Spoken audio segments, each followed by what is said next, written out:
නමස්කාර වේවා බුදුරුවනට සැමදා බුදු හිමි සරණ යමි. නමස්කාර වේවා ධම්රුවනට සැමදා සදහම් සරණ යමි. නමස්කාර වේවා සංඝරුවනට සැමදා මහා සංඝ සරණ යමි. නමස්කාර වේවා තුනුරුවනට සැමදා තිසරණ සරණ යමි. සාදු සාදු සාදු. මාගේ ගුරු දේවෝත්තම පින්වත් ලොකු ස්වාමීන් වහන්සේට ගෞරවාදර වන්දනාව වේවා. සාදු සාදු සාදු. ගරුතර මහා සංඝරත්නයන් අවසරයි. ශ්‍රද්ධාවන්ත වාසනාවන්ත පින්වතුනි, මාස 3ක් වයස ඇති පින්වත් සදෙව් පහන්නේ ආර්යරත්න ආදරණීය පුතුණුවන්ට සෙත් ප්‍රාර්ථනා කරන අදහසින් පින්වත් ගීතක ඉෂාර මහතා සහ ඉමල්කා උමේෂානී මහත්මිය යන දෙමව්පියන් විසින් තමයි අද මේ උතුම් ධර්ම දේශනාවේ දායකත්වයෙන් දරනු ලබන්නේ. පින්වතුනි, අද ධර්ම දේශනාවේදී මා ඔබට කියා දෙන්න කල්පනා කළා ජීවිතයක් තුළ උපදව ගන්න තියෙන බොහෝම වටින ගුණයක් ගැන. අපේ ජීවිතය තුළ උපදවාගත යුතුම බොහෝම වටින ගුණයක් ඉවසීම. ඉවසීම කියන ගුණය බුදුරජාණන් වහන්සේ දේශනා කළේ කන්ති පරමං තපෝ තිතික්ඛා. ඉවසීම යනු උතුම්ම තපසය කියලා. සාමාන්‍ය පින්වතුනි, මේ ලෝකයේ දිහා කෙනෙක් බලපුවම සාමාන්‍ය ධර්මයක් නොදන්න කෙනෙක් ලෝකයේ දිහා බැලුවොත් එයා හිතාවි ලෝකේ සැප විඳින්න තියෙන්නේ ධනයෙන්, භෝග සම්පත් වලින්, බලයෙන් ආදී කියලා. නමුත් ධර්මයේ දන්න පින්වතුන්ලා විදිහට ඔබ දන්නවා ඒ වාගෙන් හැබෑ සැපයක් විඳින්න බැරි බව. හැබෑවටම ජීවිතේ සැපයක් සුවපහසුවක් උපදිනවා නම් උපදින්නේ ගුණ ධර්ම වලින්. ජීවිතේ අපිට සැප විඳිනවා කියලා යම් සැනසෙල්ලක් අපේ ජීවිතේට එකතු කරගන්න පුළුවන් නම් ඒ පොඩි සැනසෙල්ලක් හරි අපට උපද්ද ගන්න පුළුවන් වෙන්නේ ගුණ ධර්මයක් එක්ක. එතකොට ගුණ ධර්ම තියෙන ප්‍රමාණයට යාට සැප වැඩි. උතුම් රහතන් වහන්සේලා ගත්තොත් එහෙම ඒ රහතන් වහන්සේලා ගුණ පූර්ණේ කරපු උත්තමයෝ ඉතා සැපසේ වැඩ හිටියා. මාර්ගඵලලාභී උත්තමයෝ ගුණ පුරන ලද ගුණයන්ගෙන් පිහිටි උත්තමයෝ. ඒ උත්තමයෝ ඉතා සුවසේ වැඩ වාසය කළා. බුදුරජාණන් වහන්සේගේ ධර්මයේ තුල පිහිටලා අපිට පුළුවන් නම් අපේ ජීවිතය ඇතුලේ එකෙන් එක මේ ගුණධර්ම ඇති කරගන්න. ගුණධර්ම තුලින්මයි පින්වතුනි ජීවිතේ සැප උපදින්නේ. යම් කෙනෙක් ගුණධර්ම පුරන්න ලැහැත්ති වෙනකොට ඒ ගුණධර්ම පුරන්න ලැහැත්ති වෙන කෙනාට ගුණධර්ම පහසුවෙන් පුරන්නට යම් ගුණයක් උපකාර වෙනවා නම් ආන්නේ ප්‍රධානම ගුණය තමයි ඉවසීම කියලා කියන්නේ. ඒ නිසා සුළු හෝ ගුණයක් ජීවිතය තුළ කෙනෙක් උපද්ද ගන්න කැමති නම් එයාට තියෙන්න ඕනේ මොකද්ද? ඉවසීම කියන එක එයාගාව තියෙන්න ඕන. ඒ නිසා අද මේ අහන දේශනාව ඔබට බොහොම වටිනවා.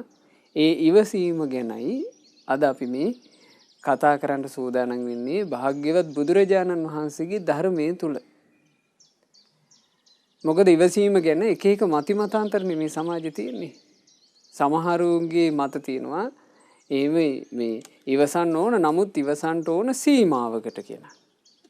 එතකොට අපි අහුවොත් එහෙම මේ ඉවසන එකේ සීමාව මොකක්ද කියලා ඒකට උත්තරයක් දෙන්න මේ මිනිස්සුන්ට පුළුවන් කමක් නැහැ.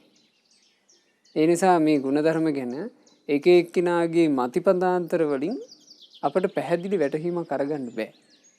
හැබැයි ගුණ පූර්ණේ කළ සුගත තථාගත අපගේ අරහත් සම්මා සම්බුදුරජාණන් වහන්සේ යම් ධර්මයක් වදාලාද ඒ ධර්මයේ තුල මේ ගුණධර්ම ගැන කියා දෙනවා. ආන් මේ ගුණධර්ම ගැන කියා දෙන ධර්මයෙන් අපි මේ ගුණධර්මය ගැන ඉගෙන ගමු. කුමක්ද? ඉවසීම කියන ගුණය. ඉවසීම කියන ගුණය ගැන තේරුම් ගන්න මම කාරණාවක් කියන්නම්. බුදුරජාණන් වහන්සේ එක් අවස්ථාවක වදාලා බල කියලා සූත්‍රයක්. මේ බල සූත්‍රයේදී බුදුරජාණන් වහන්සේ දේශනා කරන්නේ එක එක්කෙනාගේ බලය. එහි භාග්‍යතුන් වහන්සේ වදාරනවා මහණෙනි ස්ත්‍රියට තියෙනවා බලයක්. ස්ත්‍රිය හැමතිස්සෙම බලය කරගන්නේ ක්‍රෝධ ගැනීම. කිපීම තමයි ස්ත්‍රියගේ බලය. එතකොට ස්ත්‍රී ජීවිතයක ඒ ස්ත්‍රිය Tamanට අවශ්‍ය දේ ලබා ගැනීම පිණිස පාවිච්චි කරන බලයක් කියනවා කෝප ගැනීම. ඉක්මනට කිපෙනවා. අපි හිතමු ස්ත්‍රියක් යම් දෙයක් බලාපොරොත්තු වෙනවා. ඒ බලාපොරොත්තු වෙන දේ Tamanට ලැබෙන්නේ නැත්නම් ඇයි කෝප ගන්නවා. ඒ කෝප ගන්නකොට ඒ ස්ත්‍රියගේ දැන් අපි හිතමු ස්වාමි පුරුෂයා වගේ අනේ ඒ ස්ත්‍රී කෝප ගත්ත නිසා ඇගේ පැතුම ඉටු කරන්න මහන්සි ගන්නවා. එතකොට ස්ත්‍රිය යම් අයුරකින් කෝප අරගෙන Taman පැතූ දේ නොලැබෙනවා නම් ආයමත් පාවිච්චි කරන බලය තමයි ක්‍රෝධ ගැනීම. ක්‍රෝධය තමයි කියනවා ස්ත්‍රිය සන්තක බලය. ඊළඟට බුදුරජාන් වහන්සේ දේශනා කළා මහණෙනි ලදරුවාටත් බලයක් තිබේ. ලදරුවාගේ බලය හැඬීමයි. මේ පුංචි ළමයින්ගේ බලය මොකක්ද? අඬන එක. ඔන්න පුංචි ළමයෙකුට චූටි කාලේ මොනවා හරි දෙයක් ඕන වෙනවා. දෙමව්පියන්ගෙන් මොනවා හරි දෙයක් ඒ පොඩි එකාට අවශ්‍ය වෙනවා නම් ඒ කියන්නේ පුංචි ළමයින්ට සෙල්ලම් බඩුවක් වගේ ඒ වයසට එයා බලාපොරොත්තු වෙන දේ තියෙනවානේ. එතකොට එයා ඒක ලබා ගන්න කරන්නේ එයා අඬනවා. අනේ මට අරක අරගෙන ඕනේ කියලා ඔන්න පොඩ්ඩක් අඬනවා. පොඩ්ඩක් අඬනකොට එයාට ඒක අරගෙන දෙන්නේ නැත්තම් පොඩ්ඩක් අඬනකොට එයාට මේ බලාපොරොත්තු වෙන දේ ලබා ගන්න පුළුවන්කමක් නැත්තම් එයා කරන්නේ ඇඬිල්ල ටිකක් වැඩි කරනවා. ඒත් එයාට බලාපොරොත්තු වෙන දේ ලැබෙන්නේ නැත්තම් එයා කරන්නේ තව දුරටත් තදට අඬනවා. එතකොට මේ පොඩි ළමයාට ඒ පොඩි ළමයාගේ ජීවිතේ යමක් ලබා ගැනීම උදෙසා එයා හැමතිස්සෙම පාවිච්චි කරනවා ඇඬීම කියන බලය. ඒ ඇඬීම කියන බලයෙන් ලදරු ජීවිතයට ඕන හැමදේම එයා කොහොම හරි අරගන්නවා. ඉතින් අඬනකොට කෑ ගහනකොට දෙමව්පියෝන්ගේ හිත උණු වෙලා දෙමව්පියෝ අරන් දෙනවා. එතකොට මම මේ කාරණාව කිව්වේ මේ බලය කියන එක ගැන ඔබට තේරුම් ගන්න. බුදුරජාණන් වහන්සේ දේශනා කළා ඔය වගේ මහණෙනි පැවිද්දාටත් තියෙනවා බලයක්. ශ්‍රමණයාටත් තියෙනවා බලයක්. ඒතර මේ පැවිද්දා ශ්‍රමණයා කියන කාරණේ ගැන මේ සදහවත් පින්වතුන්ලා මෙහෙම තේරුම් ගන්න. පැවිද්දෙක් වේද යම් ශ්‍රමණෙක් වේද ඔහු ඒ ජීවිතයට පැමිණුනේ ගුණධර්ම පිරීම පිණිස. දැන් යම් ස්වාමීන් වහන්සේ නමක් සිවුරු පොරව ගන්නේ මුකෝ ගිහි ජීවිතයත් හැරලාවිල්ලා. ගුණධර්ම දියුණු කරන්නටම තමන්ගේ ජීවිතේ වෙන් කරනවානේ. එතකොට පැවිද්දා කියලා මෙතන අදහස් කළේ ගුණධර්ම පුරන්ට කැමති කෙනා. ගුණධර්ම පුරන්ට කැමති කෙනෙකුට ඔහු සන්තක බලය කිව්වා ඉවසීම, කාන්ති බල. ඉවසීම කියන බලය තමයි කියනවා ගුණධර්ම දියුණු කරගන්න කැමති කෙනා සන්තකේ තියෙන බලය. ගුණධර්ම දියුණු කරන්න කැමති කෙනෙකුට තමන්ගේ ජීවිතේ සාර්ථක කරගන්න තමන් ගාව තියෙන බලය ඉවසීම. ඉවසීම වැඩි වෙන්න ඒ ඉවසීම කියන බලය වැඩිපුර තියෙන්න එයාට ගොඩාක් ගුණධර්ම පුරන්න පහසුයි. ඒ නිසා ඔබ ඔබේ ජීවිතය ඇතුලේ මේ බුදු කෙනෙකුගේ ධර්මයේ මුණ ගැහිලා මේ ධර්මය අහනකොට ඔබට තේරෙනවා මේ ගුණධර්ම පෝෂණය වීමෙන්මයි අපේ ජීවිතයට සැප උපදින්නේ කියලා. ඒ ගුණධර්ම පෝෂණය වීමෙන් නම් ජීවිතයට සැප උපදින්නේ ඒ ගුණධර්ම ටික අපි ලං කර ගන්න ඕන. ඒ ගුණධර්ම ලං කර ගන්න නම් අපි ගාව ගුණධර්ම ලංකර ගැනීම පිණිස උපකාර වෙන බලය තියෙන්න ඕන. ඒ බලය තමයි ඉවසීම කියන බලය. ඒ ඉවසීම කියන බලය ගැන භාග්‍යවත් බුදුරජාණන් වහන්සේ හරීම ලස්සනට දේශනා කළා වේපචිත්ති කියන සූත්‍ර දේශනාවේදී. මේ දේශනාව අන්තර්ගත වෙන්නේ පින්වතුනි සංයුත්ත නිකායේ එක පොත් වහන්සේගේ සක්ක සංයුත්තේ. වේපචිත්ති කියලා මේ සූත්‍ර දේශනාවට නම වැටුනේ ඔබ අහලා තියෙනවා. වේපචිත්ති කියලා කියන්නේ අසුර රජෙක්. අසුරයන්ගේ රජෙක් තමයි වේපචිත්ති. මේ ඔබ අහලා තියෙනුනේ අසුර රජවරු ගැන. දැන් පහාරාද කියලා කියන්නේ අසුර රජෙක්. පහාරාදත් එක්ක බුදුරජාන් වහන්සේ කරපු දහම් කතාවක් මේ දේශනාවේ මේ ධර්මයේ තුල අන්තර්ගත වෙනවා. ඒ දේශනාව ඒ නිසා හැඳින්වුවා පහාරාද සූත්‍රය කියලා. ඒ වගේ මේ දේශනාවට මූලික වෙනවා වේපචිත්ති කියන ඒ අසුර රජා. ඒ නිසා මේ දේශනාව නම් කරන්නේ වේපචිත්ති සූත්‍රේ නමින්. බුදුරජාණන් වහන්සේ මේ වදාළේ සෙවන් නුවර ජේතවනාරාමයේ කියන අනේපිඩු සිටුතුමාගේ අසපුවේ වැඩ ඉද්දී භාග්‍යතුන් වහන්සේ භික්ෂුන් වහන්සේලාව ආමන්ත්‍රණය කළා. ඉතින් භික්ෂුන් වහන්සේලාත් ස්වාමීනි භාග්‍යතුන් වහන්සේ කියලා මේ භාග්‍යතුන් වහන්සේ දේශනා කරන ධර්මය අහන්න සූදානම් වුණා. භාග්‍යතුන් වහන්සේ වදාලා භූත පුබ්බම් භික්කවේ. මහණෙනි මේක අතීතේ සිද්ධ වෙච්ච එකක්. ඒ කාලේ දේවා සුර සංගාමෝ සමූපබ්බුල්හෝ අහෝසි. දෙවියෝයි අසුරයෝයි යුද්ධයකට සැරසුණා. දෙවියන්ගේත් අසුරයන්ගේත් යුද්ධයක් තිබුණා. එතකොට මේ යුද්ධේ වෙලාවේ දැන් යුද්ධේ තියෙන්නේ දැන් මේ දෙවිවරු සහ අසුර පාර්ශවයේ යුද්ධයකට සැරසෙනවා. දැන් මේ යුද්ධයට පෙර සූදානම. එතකොට මේ වේපචිත්ති කියන අසුරයා, එතකොට අසුරයෝ අතර හිටපු අසුර රජා තමන්ගේ අසුර සේනාව අසුර පිරිසව ඇමතුවා. මෙහෙම කියනවා. ඔන්න සුර අසුර යුද්ධයක් පටන් ගන්නටයි යන්නේ. ඒ නිසා අසුරේනි උඹලා මතක තියාගනින්නලා සටනේදී මේ යුද්ධයේදී අසුරයෝ දිනාගෙන එනවා නම්, අසුරයෝ ජය ගන්නවා නම්, දෙවිවරු පරදිනවා නම්, එතකොට උඹලා ඔය දෙවියන්ගේ රජාවන සක්‍ර දේවේන්ද්‍රයාව බෙල්ල පස්වෙනි කොට ඇති බන්ධනයෙන් බැඳලා අසුරපුරයට අරගෙන වලෙල්ලා මගේ ළඟට කියලා කවුද මේ කියන්නේ? වේපචිත්ති කියන අසුර රජුරුව.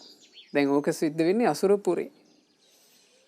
ඊළඟට බුදුරජාණන් වහන්සේ දේශනා කරනවා මහණෙනි සක්‍ර දේවේන්ද්‍රයා තෝ වගේ තව්තිසා දෙවියන්ව ආමන්ත්‍රණය කළා. සක්දේවදු කියනවා පින්වත් දෙවිවරුනි ඕන්න දැන් සුරාසුර යුද්ධයක් ආරම්භ වෙන්න යනවා. මේ යුද්ධයේදී දෙවියෝ ජයගත්තොත් අසුරයෝ පරාජයටපත් වුණොත් දෙවිවරුනි ඔබ වේපචිත්ති කියන මහා අසුර රජාව අල්ලගන්න ඕන. අල්ලගෙන බෙල්ල පස්වෙනි කොට ඇති බන්ධනයෙන් බැඳලා මේ සුධර්මා කියන දිව්‍ය සභාවට අරගෙන ඉන්න ඕන මගේ ළඟට කියලා කවුද ඒ කිව්වේ? සක්දෙවිඳු. එතකොට දිව්‍ය පුරයේත් ඔය කතාව සිද්ධ වුණා. අසුර පුරයේත් ඔය කතාව සිද්ධ වුණා.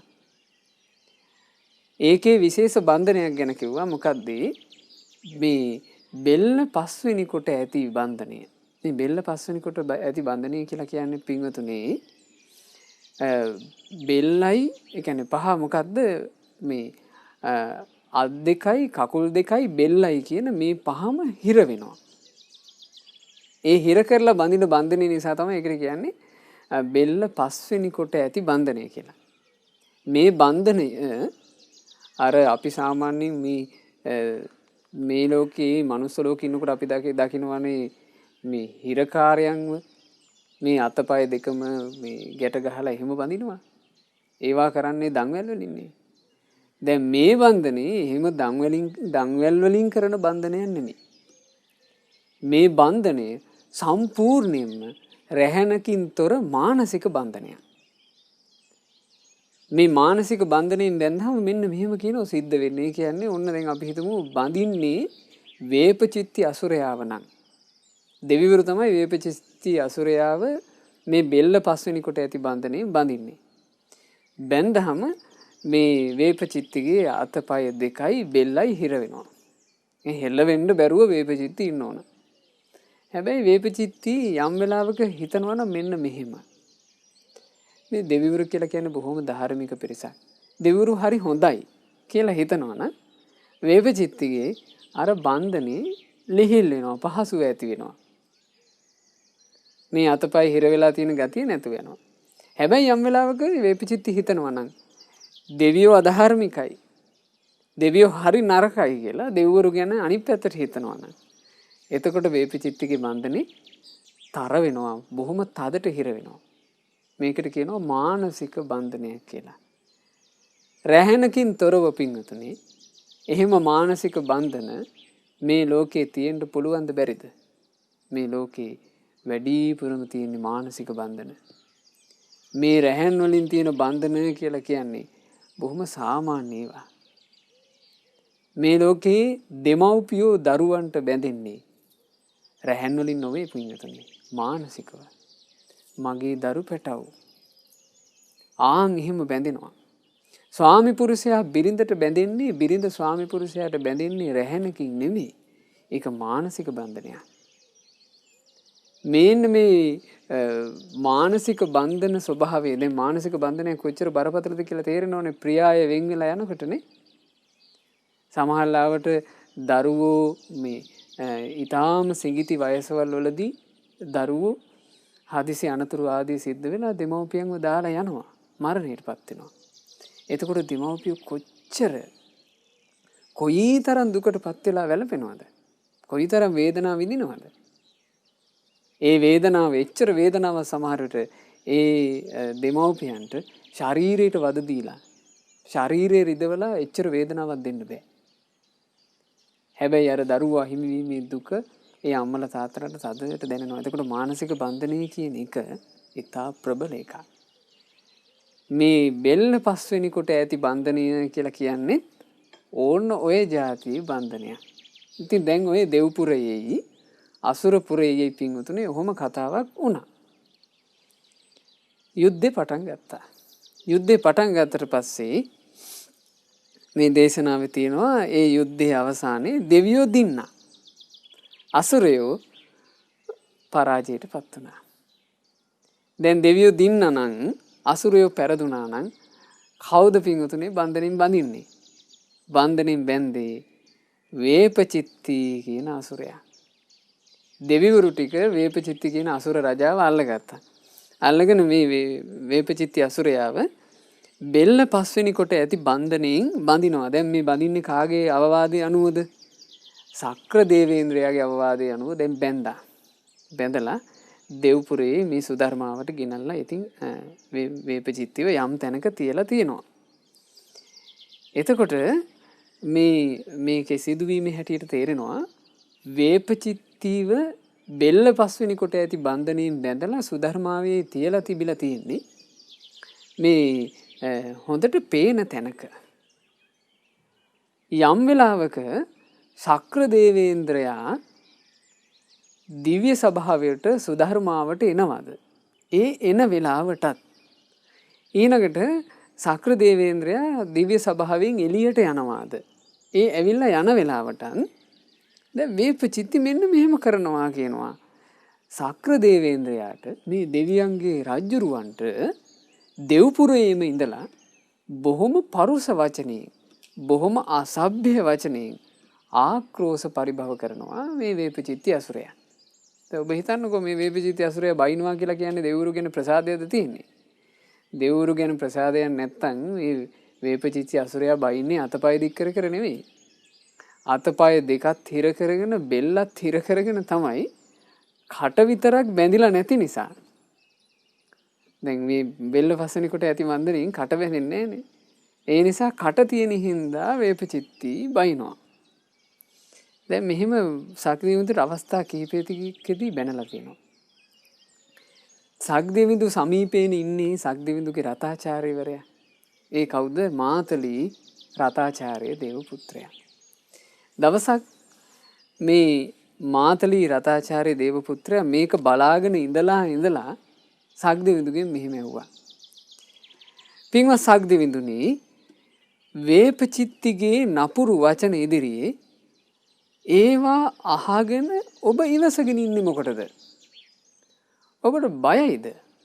ඔබ වේපචිත්තිට බයයිද? එහෙම නැත්නම් වේපචිත්ති ඒ කියන වචන වලට පෙරලා වචන කියන්න ඔබට බැරිද? ඔබ අදක්ෂද? මේ මොකක් හින්දාද මේ වේපචිත්ති කියන අසුරයා කියනවා ඔබතුමා ඔහොම ඉවසගෙන අහගෙන ඉන්නේ? දැන් කවුද ඇහුවේ? මාතලි. සක්දිවිඳු කියනවා, මාතලි මං වේපචිත්තිට බයෙන් ඉවසනවා නෙමෙයි. මේ වේපචිත්තිත් එක කතා කරගන්න බැරිකමකට ඉවසනවත් නෙවෙයි. බුද්ධිමත්ව කටයුතු කරන මං වගේ කෙනෙක් මාතලි මේ බාලයෙක් එක්ක හැප්පෙන්න යන්නේ මොකටද? බලන්න පින්වතුනි, දෙවිවරු කියන පිරිස, හැබෑම දෙවිවරු කියන පිරිස ඔබ අඳුන ගන්න මේ දේශනාවලින්. මේ දෙවිවරු ගැන මේ කාරණා කවුද අපට වදාරන්නේ? දෙවියන්ගේත් මිනිසුන්ගේත් ශාස්ත්‍රඥ වහන්සේ වන භාග්‍යවත් අරහත් අපගේ ගෞතම සම්මා සම්බුදුරජාණන් වහන්සේනේ. බලන්න මේ දෙවිවරු කියනවා, දෙවිය කවුද? සක්දිවිඳු කියනවා, බුද්ධිමත්ව කටයුතු කරන මං වගේ කෙනෙක් මේ බාලයෙක් කෑ ගැහුවා කියලා මේ බාලයෙක් එක්ක හැප්පෙන්න යන්නේ කී ඇති ඵලෙ මොකද්ද? මාතලි වලක්කන්ට කෙනෙක් නැත්තම් අඥාන බාලයෝ හරියට පටලැවෙනවා. ඕ මතක තියාගන්න. වලක්කන්න කෙනෙක් නැත්තම් අඥානයාගේ බාලයාගේ ස්වභාවය මොකද්ද? පටලැවෙනවා. පුංචි එකකටත් පැටලැවෙනවා.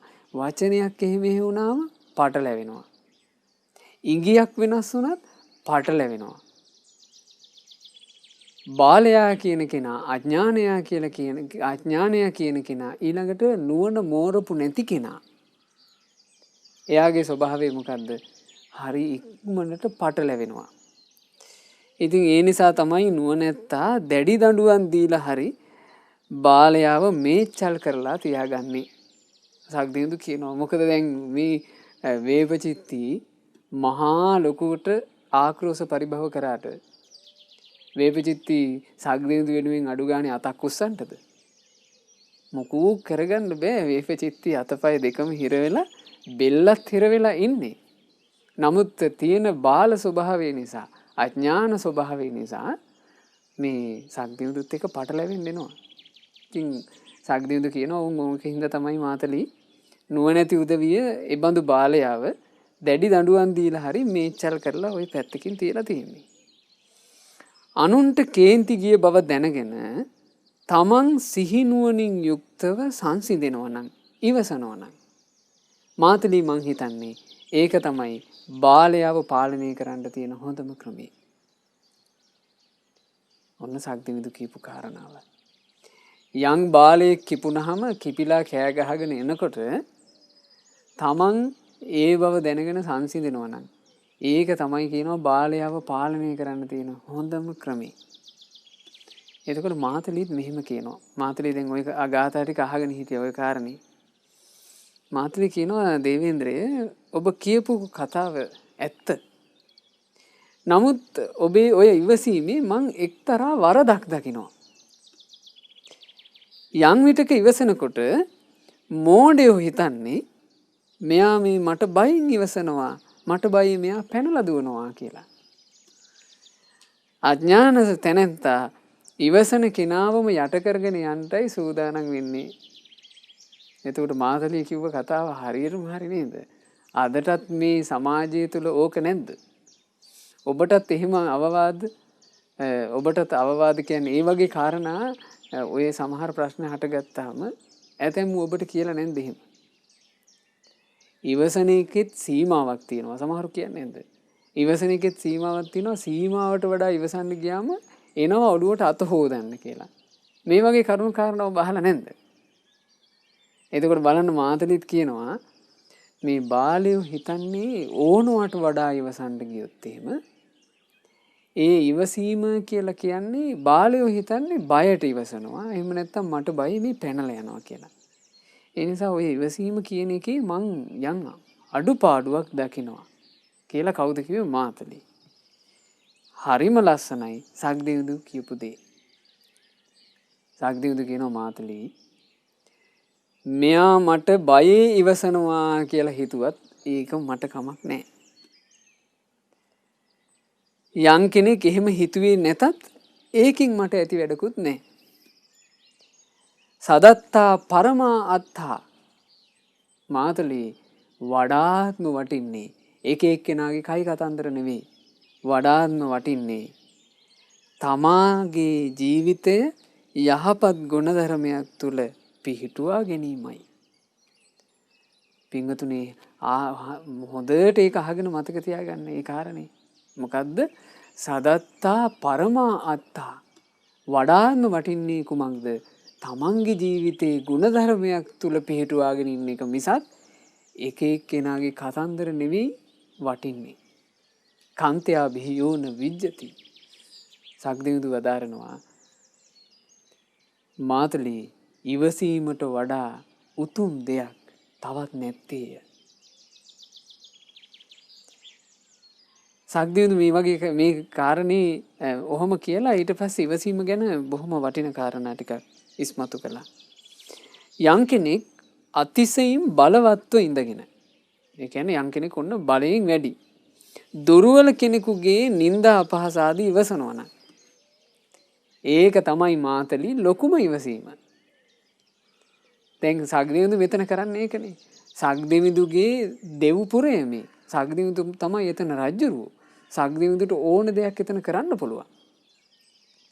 එතෙන්ද ඇවිල්ලා මහා බලයක් තියෙන සක්දිවිඳු ළඟ මේ දෙවියන්ගේ බන්ධනයකින් බැඳිච්චි දෙවියන්ගේ හිරකාරයෙක් වෙච්චි වේපචිත්ති මේ විදිහට නිന്ദා අපහාස කරනකොටත් සක්දිවිඳු ඉවසනවා. ඉතින් සක්දිවිඳු කියනවා ඒක තමයි ලොකුම ඉවසීම. බැරි කෙනා ඉතින් හැමතිස්සෙම ඉවසනවනේ. ඒ කියන්නේ Tamanට වඩා බලයෙන් වැඩි කෙනෙක් Tamanට යම් අපරාධයක් කළොත් අපිට බැරිකම නිසා අපි කොහොමත් ඉවසගෙන ඉන්නවනේ. එතකොට ඒකට වඩා වටින්නේ Tamanට හොඳට බලය තියෙද්දිත් ඉවසන එක කියනවා. යම් කෙනෙක් කිපෙනකොට ඒ කෙනා තවත් කෙනෙක් කිපෙනකොට ඒ කෙනාට පෙරලා කිපුණොත් ඒකෙන් පාඩු සිදු වෙන්නේ තමාටමයි. ඕන ඔබට කවුරු හරි කිපිලා වචන කියාගෙන එහෙම නැත්නම් මේ අමෝරාගෙන අතපය උස්සගෙන ඉනවා කියලා හිතමු. එතකොට එහෙම එන තැනත්තාට ඔබත් පෙරලා කිපෙනවා නම් ඒකෙන් පාඩු සිදු වෙන්නේ ඔබටමයි. කේන්ති ගිය කෙනාව අඳුනාගෙන පෙරලා කිපෙන්නේ නැත්නම් එයා තමයි ජයගන්ට දුෂ්කර වූ යුද්ධය දිනාගන්නේ. ජයගන්ට දුෂ්කර වූ යුද්ධය කියලා කියන්නේ කුමන යුද්ධයද? කෙලෙස් එක්ක තියෙන යුද්ධයයි. යෝ සහස්සං සහස්සේන සංගාමී මානුසේ ජිනේ. මිනිස්සු ලක්ෂ ගණන් පිරිවරාගෙන සේනා අරගෙන ගිහිල්ලා යුද්ධ 1000ක් කරලා ඒ යුද්ධ 1000ෙන්ම දිනන්න පුළුවන් කෙනෙක්. ඒකංච ජෙය්‍ය අත්තානං සවේ සංගාම යුත්තමෝ. නමුත් යම් කෙනෙක් තමාව ජය ගන්නවා නම් තමාව ජය ගන්නවා කියලා කියන්නේ තමන් විසින්ම පරද්ද ගන්නවා කියලා කියන්නේ මොකද්ද? අකුසල් කිරීම. අකුසල් කරන තැනැත්තා තමන්ම තමාව පරද්ද ගන්නවා. හැබැයි යම් කෙනෙක් අකුසලයට ඉඩ නොදී අකුසලයේ පෙරලා දමා කුසලයක හිත පිහිටුව ගන්නවා නම් මගේ හිත කුසල් තුළ පිහිටුවා ගැනීම තමයි වඩාත් වටින්නේ කියලා කල්පනා කරනවා නම් අන්න එයා ජයගන්ට දුෂ්කර වූ යුද්ධය දිනා ගන්නවා. අනුන් කිපුණ බව දැනගෙන තමන් සිහිනුවණින් සංසිඳෙනවා නම් එයා තමාටත් අනුන්ටත් දෙපැත්තටම යහපත සලසනවා. ලස්සන කාරණාවන්නේ. මේ තව කෙනෙක් කිපුණට පස්සේ ඒ කිපිච්චි පාර්ශවයට පෙරලා කිපෙන්නේ නැතුව කෙනෙක් සංසිඳනවා නම් එයා දෙපැත්තටම යහපත කරන කෙනෙක්යි පින්වතුනි. අපි හිතමු ඔන්න කෙනෙක් මේ කිපිලා කියවගෙන එනවා කියලා. ඒ කියවගෙන එනකොට මෙහෙන් ඔබ ඒකට එකට එක කියාගෙන යනවා නම් අරයාගේ කියවිල්ලත් එන්න වැඩි වෙන්නේ නැද්ද? මේ ගැන ඔබට මේ අමුතුවෙන් මා උදාහරණ කියන්න ඕනේ නැහැ. සමහර වෙලාවට ඔබේම පෞල් මේ ජීවිතේ ඔබ ගත කරනකොට ওই පුංචි පුංචි කාරණා වලට සමහරට මේ අරුබුද හටගෙන ඇති. එහා පැත්තෙන් එක වචනයක් කියනකොට මෙහෙන් දෙකක් තුනක් කියනවා. එතකොට මෙහෙන් දෙක තුනක් කියවෙනකොට එහෙන් ඒක හතරක් පහක් වෙනවා. ඔහොම නෙවෙයිද අරුබුදේ ගිනි ජාලා ඔක්කොම හටගන්නේ. ඒ ගිනි ජාලා එසේ හටගෙන අවසානයේ සමහර වෙලාවට ඒක ගහමරා ගැනීමකින් කෙලවර වෙන්නේ. එතකොට යම් කෙනෙකුට පුළුවන් නම් එහා පැත්තෙන් කිමුණට පස්සේ මේ පැත්තෙන් ඉවසන්න. අර කෙනාගේ වචන ටිකත් වැඩි දුරක් යන්නේ නැතුව නවතිනවා. මොකද මෙහෙන් පොහොරක් එන්නේ නැහැ. ඊළඟට තමන්ගේ හිතත් හොඳ පාලනයකින් යුක්තව සංසිඳලා යනවා. තමාටත් අනුන්ටත් දෙපැත්තටම සිත සලසන කෙනා ගැන ධර්මයේ අදක්ෂ කෙනාට හිතෙන්න පුළුවන් මෝඩයෙක් කියලා.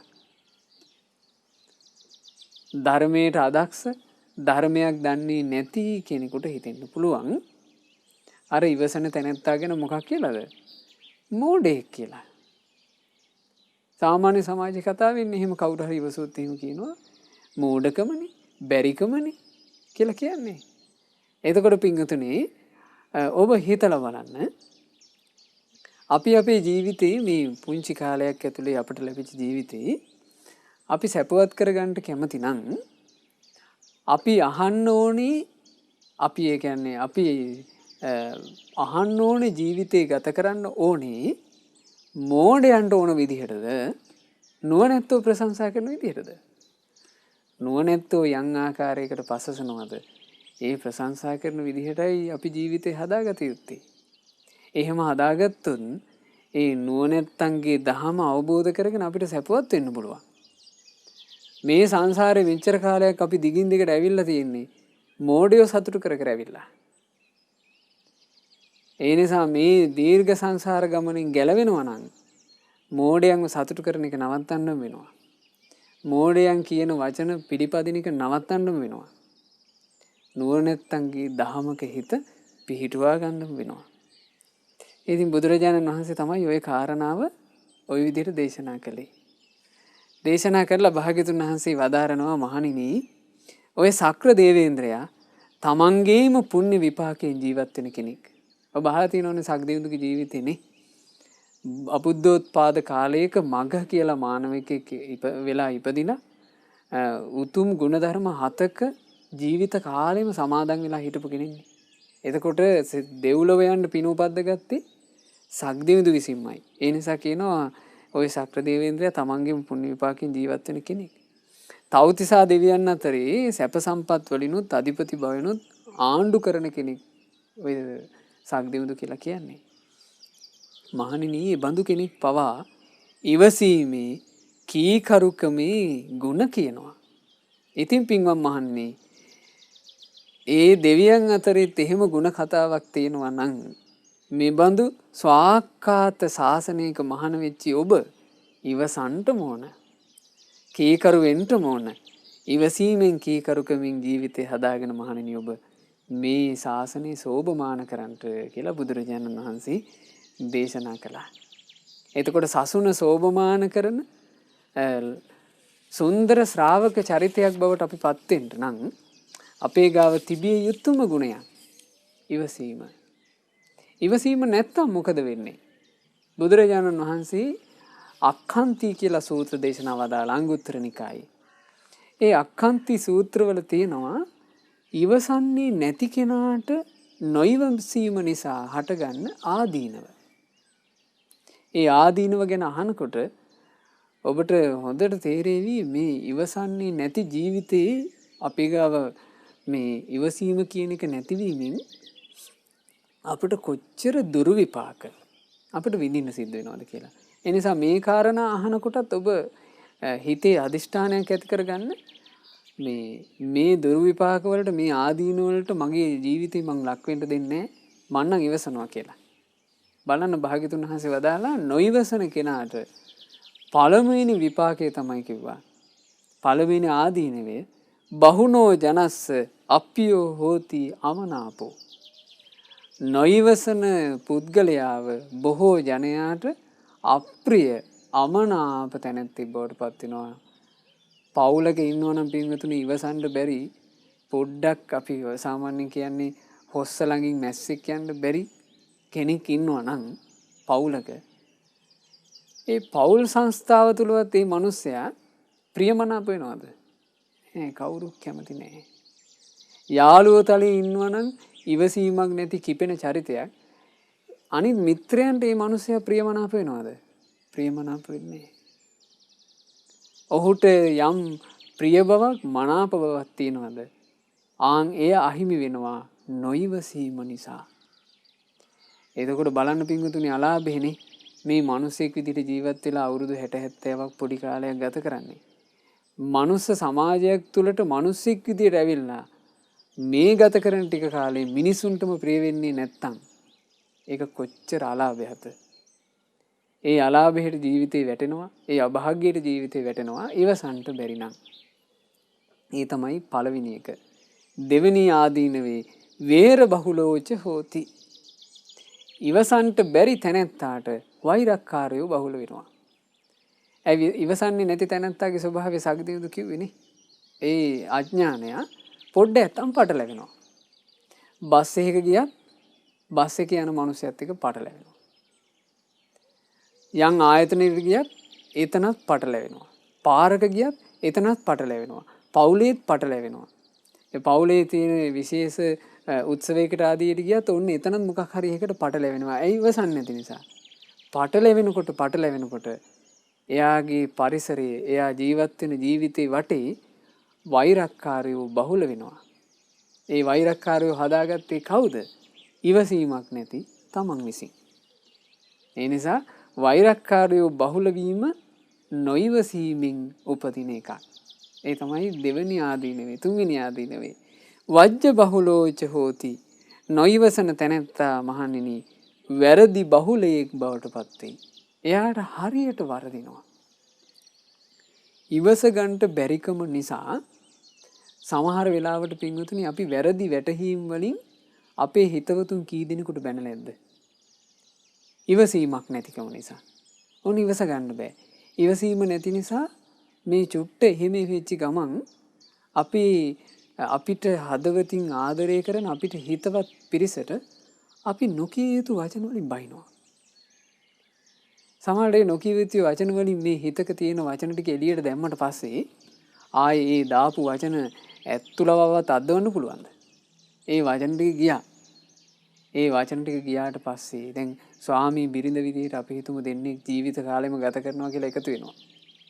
ඒ එකතු වෙලා දෙන්න අන්‍යෝන්‍ය මේ විශ්වාසයක් ඇතුව අන්‍යෝන්‍ය ප්‍රසාදයක් ඇතුව නේද මේ ජීවිත කාලේ ගත කරන්නේ.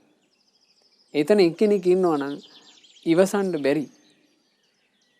නොයිවසා ඉක්මනින් කලබලෙන් වචන කතා කරන. ඒ වචන කතා කරන කෙනා තමන්ගේ ආදරණීය බිරිඳට හෝ ආදරණීය ස්වාමි පුරුෂයාට නොකිය යුතු වචනයක් කිව්වොත් ආයේ පින්වතුනි ජීවිත කාලෙම ඒ වැරද්ද නිසා විඳෝ ඉන්න සිද්ධ වෙනව නේද? ආන් ඒ නිසා හොඳට තේරුම් ගන්න මේ කියන කාරණාව. මේ කාරණාව කවුද වදාළේ? අපේ ජීවිතේ සැප කැමති. අපේ ජීවිතේ යහපත උදෙසා මහා කරුණාවෙන් ශ්‍රී සද්ධර්මයේ දේශනා කළ භාග්‍යවත් බුදුරජාණන් වහන්සේ වදාළේ. ඒ නිසා හොඳට මේ කාරණේ ඔබ හිතට ගන්න ඕන. ඊළඟ කාරණේ තමයි ඒ කියන්නේ දැන් අපි ඉගෙන ගත්තනේ ආදීනව 3ක්. හතරවෙනි ආදීනව මොකද්ද? නොයිවසන තැනැත්තා ලුද්දෝච හෝති. හරි රෞද්‍රයෙක් බවට පත් වෙනවා. නොයිවසන පුද්ගලයා රෞද්‍ර වෙනවා. මිනිසෙකුගේ ජීවිතේට රෞද්‍රකම කියලා කියන්නේ බලවත් හානියක්. මොකද රෞද්‍රකම කියන එක මේ ඒවා නිරේ තියෙන ඒවා. ඒවා අසුරයෝ ASCII තියෙන ඒවා. ඒවා පෙරේතයෝ ASCII තියෙන ඒවා. ඒ රෞද්‍ර ගති කියලා කියන්නේ තිරිසනුන් අතර තියෙන ඒවා. මනුස්ස කයක් ලැබුවට පස්සේ ඒ මිනිසයා රෞද්‍රකම් කියලා කියන ඒවා තමන්ගේ ජීවිතයට ගලප ගන්නවා නම් තමන්ගේ ජීවිතයට ඒ රෞද්‍රකම් එකතු කර ගන්නවා නම් එයාගේ තිරිසනාගේ වෙනසක් නැහැනේ. එයාගේ නිරිසතාගේ වෙනසක් නැහැනේ. එයාගේ රුදුරු පෙරේතයාගේ වෙනසක් නැහැනේ. ඒ හින්දා මිනිස්සෙක් විදිහට රෞද්‍ර වෙන්න හොඳ නැහැ. මිනිසෙකුගේ රෞද්‍ර ගති, කූර ගති හටගන්න හේතුව නොයිවසීම, ඉවසන්න බැරිකම. බුදුරජාණන් වහන්සේ දේශනා කළා පස්වෙනි ආදීනවේ විප්පටිසාරීච හෝති. මහණෙනි, නොයිවසන තැනැත්තාට හරියට විපිලිසර බව උපදින්නේය. විපිලිසර බව කියලා කියන්නේ තැවෙනවා, පසු තැවෙනවා. ඉවසන්ට බැරි තැනැත්තා නොයිවසීමෙන් කටයුතු කරලා පස්සේ තමයි හිතන්නේ. ඉවසගන්න බැරි තැනැත්තගේ ස්වභාවය තමයි නොයිවසීම නිසා වචන කතා කරනවා. එක්කෝ අතින් පයින් ගහනවා. එක්කෝ ආයුධයකින් දමලා ගහනවා. ඉවසීමක් නැති තැනැත්තා. ඒ නොයිවසීමෙන් තමයි ඒක කරන්නේ. කරලා ඉවර වුණාට පස්සේ ඕන ඒ තැනැත්තා පැත්තකින් වාඩි වෙලා තනි වුණාම අර හිතේට ඇතිවෙච්චි නොයිවසීම සංසිඳිලා ගියාට පස්සේ එයා ආපහු හෙල්ල බලද්දී එයාට ඉතුරු වෙන්නේ මොකද්ද? තැවෙනවා. අයියෝ අපරාධේ මං ඒ වචනේ කිව්වේ. අයියෝ අපරාධේ මං ඒ වෙලාවේ ඉච්චර කලබල වුණේ. ආන්න එහෙම දැන් බන්ධනාගාරවල එහෙම පින්වතුනි කොච්චර ඉන්නවද මිනිස්සු? බන්ධනාගාරවල දඬුවම් ලබන මිනිස්සු කොච්චර ඉන්නවද? මේ ඔය තමන් ජීවත් වෙන ගමේ පොඩි ප්‍රශ්නයක් හටගෙන හදිස්සි කලබලයට මේ එකපාර කිපිලා ඒ කිපුණ හිතින් ඕන්න මොකක් හරි අතේ තිබ්බ ආයුධයකින් එහෙම නැත්නම් ළඟ තිබ්බ ආයුධයකින් එකපාර දමලා ගහනවා, නරක තැනක වදිනවා, වැදිච්ච මිනිහා මැරෙනවා. ඊට පස්සේ ජීවිත කාලයක් සමහරට අවුරුදු ගණන් හිර දඬුවම් දෙන්නේ. ඒ හිර කූඩුවකට වෙලා අයියෝ අපරාධි මං මේ තප්පර කීපේ මට ඉවස ගන්න බැරි වුණා නේ කියලා. හූල්ල එහෙම ජීවිත නැද්ද කොච්චරවත්? එහෙම ජීවිත කොච්චර තියෙනවද? ආන් ඒ නිසා අපි මේ කාරණා අහනකොට අපිට වාසනාවක් මේ කාරණා අපේ ජීවිතයේ අහගෙන අපිට අපේ ජීවිතේ මේ අනතුරට වැටෙන්න නොදී බේරගන්න අවකාශ තියෙනවා.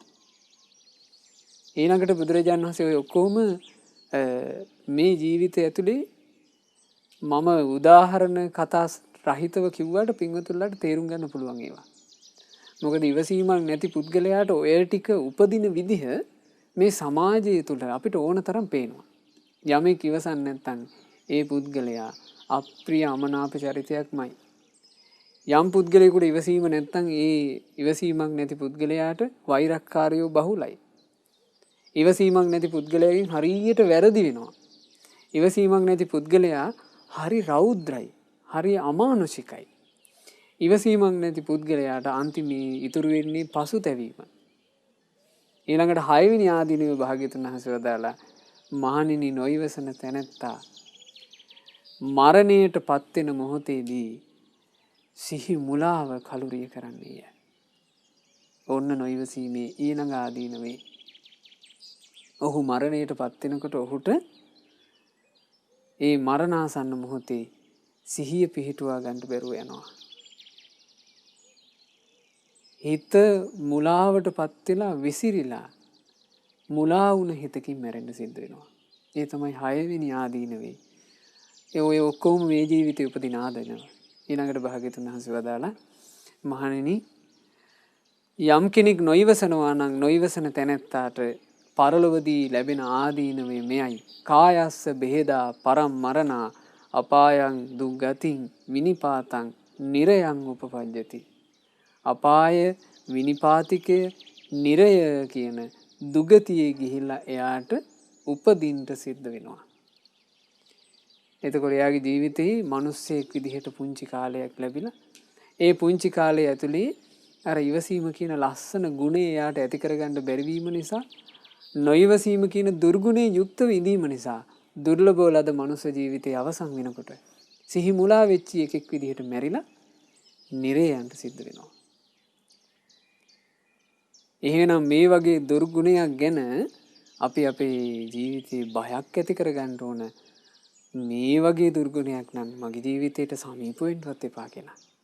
ආසාවෙන් උපද්ද ගන්න මහන්සි වෙන්න පින්වතුනි ඉවසීම. හොඳට ඉවසන්න පුරුදු වෙන්න.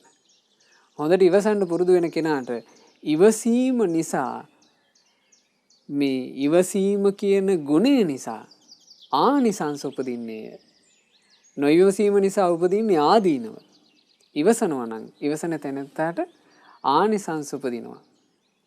ඉවසීම කියලා කියන්නේ පින්වතුනි බුද්ධ ආදී සත්පුරුෂයෝ ප්‍රශංසා කරපු එකක්. මොකද්ද? ඉවසීම කියන්නේ බුද්ධ ආදී සත්පුරුෂයන් වහන්සේලා මේ ලෝකයේ නුවණැත්තෝ ප්‍රශංසා කරපු එකක්. මෝඩ සමාජය නම් ඉවසනවා කියන එකට ගරහන්න පුළුවන්. එතකොට මා කිව්වනේ අපි මේ අපේ ජීවිතේ හදාගන්න ඕනේ මෝඩයෝ සතුට වෙන විදිහට නෙමෙයි. බුද්ධ ආදී සත්පුරුෂයන් වහන්සේලා යමකට ප්‍රශංසා කරනවා නම් ආන් ඒ විදිහට තමයි ජීවිතේ හදාගන්න ඕන.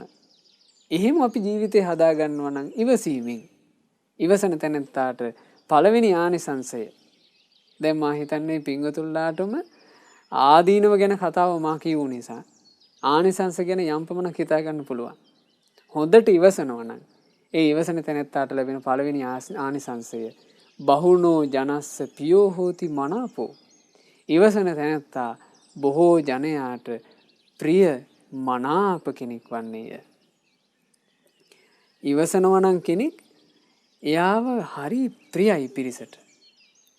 අපි හිතමු අපිත් එක්ක කෙනෙක් ඔන්න මේ එල්ලෙන්න ආවා කියලා. එල්ලෙන්න එනවා කියලා කියන්නේ ඔන්න එයාට කේන්ති ගිහිලා අපිට බැනගෙන ආවා කියලා. අපි ඉවසනවා. ඉවසලා ඉරියව්වකින්වත් වෙනසක් පෙන්වන්න නැතුව අපි ඉන්නවා.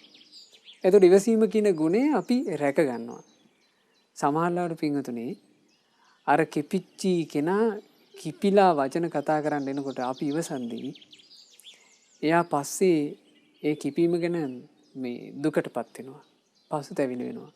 ඊට පස්සේ එයා සමහරවිට අපිත් එක්ක හිතවත් වෙන්නේ අපිට හිටපු හිතවතුන්ටත් වඩා බලවත් විදිහට. ඇයි එයාට සතුටක් තියෙනවා. අනේ මං මෙච්චර වචන කතා කරලත් මෙයා මට පෙරලා වචනයකින්වත් ඉරියව්වකින්වත් වෙනසක් කළේ නැහැ කියලා. එතකොට සතුරන්ටත් ප්‍රිය වෙනවා ඉවසන තැනැත්තා. ඒ නිසා ඉවසීමේ පළවෙනි ආනිසංසය තමයි බොහෝ ජනයාට ප්‍රිය වේ. ඉවසීමේ දෙවෙනි ආනිසංසය ඔහුට වෛරක්කාරයෝ බහුල වන්නේ නැත. ඉවසන කෙනාට වෛරක්කාරයෝ බහුල වෙන්නේ ඉවසන කෙනාට මේ මිත්‍රයෝ බහුල වෙනවා. සුහෘදයෝ බහුල වෙනවා. ඒක ඉවසීමේ ආනිසංසය. ඉවසන තැනැත්තාට වැරදි බහුලව සිදුවන්නේ නැත. ඉවසීමෙන් කෙනෙක් කටයුතු කරනවා නම් ඒ ඉවසීමෙන් කටයුතු කරන තැනැත්තා අතින් වැරදි සිද්ධ වෙනවා. හරිම අඩුයි. ඉවසන තැනැත්තා අලුද්දෝ රුදුරු ගතිගුණ වලින් යුක්ත වන්නේ නැත. ඉවසන තැනැත්තාට මෘදු මොලොක් හදවතක් ලැබෙනවා. ඉවසීම නිසා. එයාගේ ජීවිතේ මෘදු වෙනවා. රෞද්‍ර වෙන්නේ නැහැ. ඉවසන තැනැත්තා ඒ ඉවසීම හේතු කොටගෙන ලබන ඊළඟ සැපේ තමයි ඔහුගේ හිතේ පසුතැවීමක් උපදින්නේ නැත. පසුතැවීම වෙනුවට ඔහුට උපදින්නේ සැනසෙල්ලයි. මොකද ඔහු අමාරු තැන්වල තිවසපු කෙනෙක්.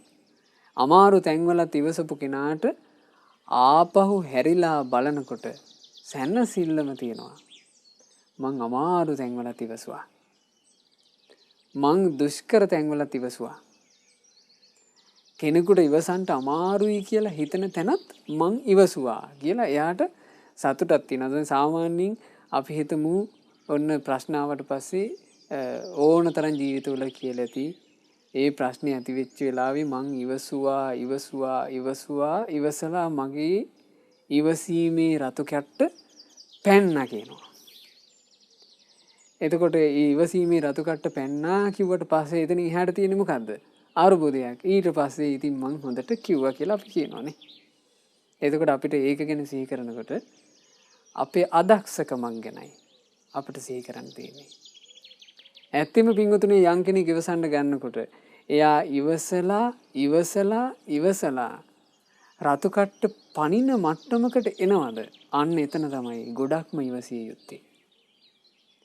ඉවසන තැනැත්තා ඉවසලා යම් තැනකදී ඉවසන්ට අමාරුද? එතනදී තමයි ගොඩාක්ම ඉවසිය යුත්තේ. මොකද ඒ චුට්ට ඉවස ගන්න බැරි වුණොත් අර ඉවසගෙන හිටපු ඒවා ඔක්කොම ටික අපරාධේ. ඒ නිසා ඉවසිය යුත්තේම ඉවසන් දුෂ්කරම තැනයි. යමෙක් එහෙම ඉවසවා නම් ජීවිතයේ ඇතුලේ එයාට ආපහු තමන්ගේ ජීවිතය ගැන හැරිලා බලනකොට සැනසෙල්ලක් ඇති වෙනවා. සතුටක් ඇති වෙනවා. තමන්ගේ ජීවිතේ ගත කරපු විදිහ ගැන එයාට හරි සැපයක් ඇති වෙනවා හිතට. ආන්න ඒක ඉවසන තැනැත්තා ලබන පස්වැනි ආනිසංසයයි. ඊළඟට භාග්‍යතුන් වහන්සේ වදාලා ඉවසන තැනැත්තාට ලැබෙනවා තව ආනිසංසයක්. අසම්මූල් හෝ කාලං කරෝති. ඔහු මිය පරලෝ යන කල්හි සිහි මුලා නොවි සිහියෙන් යුක්තව කලුරිය කරන්නේය. ඊළඟට ඉවසන තැනැත්තා මෙලොවදී ඔය ආනිසංස ලැබමින් ඊතා සැපසේ ජීවත් වී. දැන් ඔය ආනිසංස 6 කෙනෙකුට මේ ජීවිතේ තියෙනවා නම් පින්වතුනි ඒක සැප නැද්ද? ඒ ජීවිතේ සැනසෙල්ලක් නැද්ද?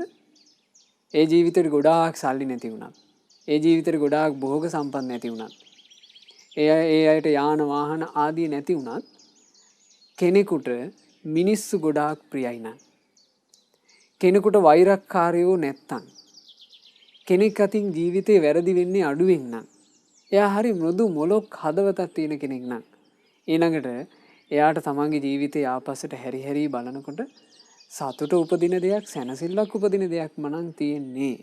ඊළඟට එහෙම ජීවත් වෙලා මැරෙන වෙලාවෙත් හොඳ සිහිනුවණින් මැරෙන්න පුළුවන් නම් මිනිසෙකුට ඊට වඩා සැපක් තියනවද? මේ මනුස්ස ජීවිතයේ ඇතුලේ අපිට එහෙම සැපයක් උපද්ද ගන්න තියෙනවා නම්, එහෙම සැපයක් හදා ගන්න තියෙනවා නම් ඒක කොයිතරම් දෙයක්ද? ඒ තමයි මේ ජීවිතේ ඉවසීම නිසා උපදින සැප. බුදුරජාණන් වහන්සේ වදාලා ඒ බඳු ඉවසන තැනැත්තා ඔය විදිහට ඉවසීමෙන් යුක්තව ජීවත් වී සුවසේ ජීවත් වී කායස්ස බෙහෙදා පරම්මරණ කය විදී මරණයටපත් වෙද්දී සුගතින් සග්ගං ලෝකං උපපජ්ජති. යම් තැනකට සුගතිය කියනවාද, යම් තැනකට ස්වර්ගය කියනවාද, ආන්ගේ සුගති ජීවිතේ ගිහිල්ලා එයා උපදිනවා කියලා භාග්‍යතුන් වහන්සේ දේශනා කළා. ඒ නිසා වින්වතුනේ ඉවසනවා නම් ඉවසීම තුළ ඕන ඔය ආනිසංස ඔක්කොම ඔබට ලැබෙනවා. ඒ වගේමයි ඉවසීමෙන් යුක්තව කටයුතු කරන කෙනාට මේ සම්බුද්ධ ශාසනයක් තුළ උපදව ගන්න තියෙනවා නම් යම් අත්‍ය උදාර මාර්ගඵල ආදිය ඒවා සුවසේ පහසුවෙන් ඇති කරගන්න අවකාශ සැලසෙනවා. ඒ නිසා පින්වතුන්ල උත්සාහවත් වෙන්න. ඒ ඉවසීම නම් වූ සොඳුරු ගුණය, ඒ ඉවසීම නම් වූ තමන්ගේ ජීවිතේට සැපය මේ බහුලව සැපේ උපන්දලා දෙන ඒ උතුම් ගුණය තමන්ගේ ජීවිතේ ඇති කරගන්න මහන්සි වෙන්න. ඉතින් අපි ඔබට සෙත් ප්‍රාර්ථනා කරනවා. පින්වතුන් හැමදෙනාට ඒ ඉවසීම නම් වූ සොඳුරු ගුණය තමන්ගේ ජීවිතවල ඇති කරගන්න වාසනාව ලැබෙත්වා. සාදු සාදු සාදු. අද දවසේ මේ ධර්ම දේශනාව තුළින් ජනිත සියලු පුණ්‍ය ධර්මයෝ සග්විදුන් ප්‍රධාන සතරවරන් දෙවිවරු, සෙම්පති දෙවිවරු, අපගේ ඉෂ්ඨකාමි සියලු දෙවිවරු සාදරයෙන් අනුමෝදන් වෙත්වා.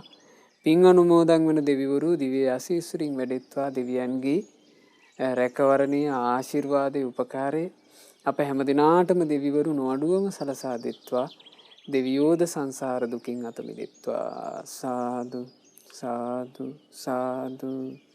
මාගේ ගුරු දේවෝත්තම අප හැම දිනාගේ කල්යාණ මිත්‍ර පරම පූජනීය පින්වත් ලොකු ස්වාමීන් වහන්සේට මේ සියලු පින් අනුමෝදන් වෙලා පින්වත් ලොකු ස්වාමීන් වහන්සේ නිදුක් වෙත්වා, නිරෝග වෙත්වා, දීර්ඝායුෂ ලබත්වා. මේ ගෞතම බුදුසසුන තුල උතුම් වූ චතුරාර්ය සත්‍ය ධර්මය පරිපූර්ණ වශයෙන්ම අවබෝධ කරගන්නට වාසනාව ලැබෙත්වා. සාදු සාදු සාදු. රැස් කරගන්නට යෙදුනා වූ සියලුම පුණ්‍ය ධර්මයන් අද දවසේ මේ උතුම් ධර්ම දේශනාවට දායකත්වයන් එකතු කරන පින්වතුන්ලාගේ නමින් මිය පරලෝ යන්ට යෙදුණු අම්පාර BC 45 නිවසේ විසූ පී ජයවික්‍රම පියාණන්ට සහ චන්ද්‍රා ජයසිංහ මෑණියන්ට, උහන අංක 164 නිවසේ විසූ DA වික්‍රමරත්න පියාණන්ට සහ සීතා ඒකනායක මෑණියන්ට, කුරගම්මන අංක 15 නිවසේ විසූ ජේ.එම්. ගම්මැති පියාණන්ට සහ කේ.එම්. මුතුමැණිකා මෑණියන්ට යන ඒ නමින් මියගිය ඥාතීන්ට මේ සියලු පින් අනුමෝදන් වෙත්වා. පින්වත් ඔබ හැම දෙනාගේ නමින් මියගිය ඥාතීන්ටත් පින් අනුමෝදන් වෙලා අප නමින් මියගිය ඥාතීන්ගේ පරලෝ ජීවිතේ මේ පුණ්‍යානුමෝදනාවන්ගෙන් සැපේටම පත්වෙත්වා කියන අදහසින් ඥාතීන්ට පින්පෙත් අනුමෝදන් කරන්න. ධර්ම දානමය වශයෙන් රැස් වුණ සියලු පුණ්‍ය ධර්මයන්ගේ ආශිර්වාදයත් උතුම් බුද්ධ රත්නයේ ආශිර්වාදයත් ධර්ම රත්නයේ ආශිර්වාදයත් සංඝ රත්නයේ ආශිර්වාදයත් පින් අනුමෝදන් වෙලා සතුටු වෙන දෙවියන්ගේ ආශිර්වාදයත් මාස 3ක් වයස ඇති පින්වත් සදෙව් පහන්නේ ආර්ය රත්න පුතණුවන්ට සැලසිලා ඒ පුතාට නිදුක් නිරෝග සුවය දීර්ඝායුෂම සැලසේවා. ජීවිතයට යහපත සලසන උතුම් කල්යාණ මිත්‍ර ඇසුර ඒ පුතාගේ ජීවිතයට නොඅඩුවම ලැබේවා. නිදුක් නිරෝග සුවපත් භාවයෙන් යුක්තව සුවසේ ජීවිතේ ගත කරන්නටත් කල්යාණ මිත්‍රයන් ඇසුරේ ඒ පුතාට සුවසේම ගුණ ධර්ම දියුණු කරගන්නටත් අවකාශ සැලසෙත්වා. මේ ගෞතම බුද්ධ ශාසනයේ මුණ ගැහුණු මනුස්ස ජීවිතේ බුදුරජාණන් වහන්සේගේ ශ්‍රාවක පුතෙක් ලෙස සම්බුද්ධ ශාසනය පිළිසරණ ලබන්නටත් ඒ සිඟිති පුතණුවන්ට වාසනාව ලැබෙත්වා. සාදු සාදු සාදු. රැස් කරගන්ට යෙදුනා වූ සියලුම පුණ්‍ය ධර්මයන් සුජීවත්ව සිටින සමන් බණ්ඩාර පියාණන්ට, පුෂ්පා වික්‍රමරත්න මෑණියන්ට, සරත් ආර්යරත්න පියාණන්ට, හිමාලි ජයවික්‍රම මෑණියන්ට, ආර්.බී. ජයරත්න පියාණන්ට, වයලට් සෝමලතා මෑණියන්ට, අදීස වත්සර, හිමේෂා හංසමාලි, නිපුන් හේෂිත, විරාජ් අකිල යන සහෝදර සහෝදරියන් සෑම සියලු දෙනාට අනුමෝදන් වෙත්වා. ඒ වගේම ගීත කෙශාර මහතාට සහ ඉමල්කා උමේෂානී මහත්මිය ඇතුළු ඒ පවුලේ හැම දෙනාටත් මේ සියලු පින් අනුමෝදන් වෙලා මේ ධර්ම දානයේ සඳහා දායකත්වයෙන් දරූ ඒ පින්වතුන්ලාගේ පවුල්වල සියලු දෙනාට සියලු යහපත අභිවෘද්ධිය සැලසේවා. නිදුක් නිරෝග සුවය සැලසේවා. කරගෙන යන රැකී ආරක්ෂා ආදී ਸਰව ප්‍රකාරයෙන්ම සඵල වේවා. දරුවන්ගේ අධ්‍යාපන කටයුතු ආදී ਸਰව ප්‍රකාරයෙන් සඵල වේවා. මේ ගෞතම ශාසනය තුල ධර්මාවබෝධ කිරීම පිණිසම මේ පින් හේතු වාසනා වෙත්වා. රැස් කළා වූ සියලුම පුණ්‍ය ධර්මයෝ ශ්‍රද්ධා මාසික ධර්ම දාන සමාජිකාවන්ටත් ශ්‍රද්ධා කාර්ය මණ්ඩලයේ හැම දිනාටත් සුපින්වත් ඔබටත් අනුමෝදන් වෙලා සියලු දෙනාට ධර්ම අවබෝධය පිණිසම මේ පින් හේතු වාසනා වෙත්වා. ඒ වගේම කොරෝනා වෛරසය හේතුවෙන් රෝගාතුරව සිටින ලක්වාසී ලෝකවාසී හැම දිනාට නිදුක් නිරෝග සුව සැලසේවා. මේ කොරෝනා වෛරසය ලෝකයෙන් තුරන් වෙලා හැම දිනාට නිදුකින් සුවසේ ජීවිත ගත කරන්නට වාසනාව සැලසේවා. හැම දිනාටම තෙරුවන් සරණයි. නමෝ බුද්ධාය. මෙවැනි වටිනා ධර්මදේශනා ශ්‍රවණය කිරීමට ශ්‍රද්ධා ටෙලි YouTube චැනලය සබ්ස්ක්‍රයිබ් කරන්න.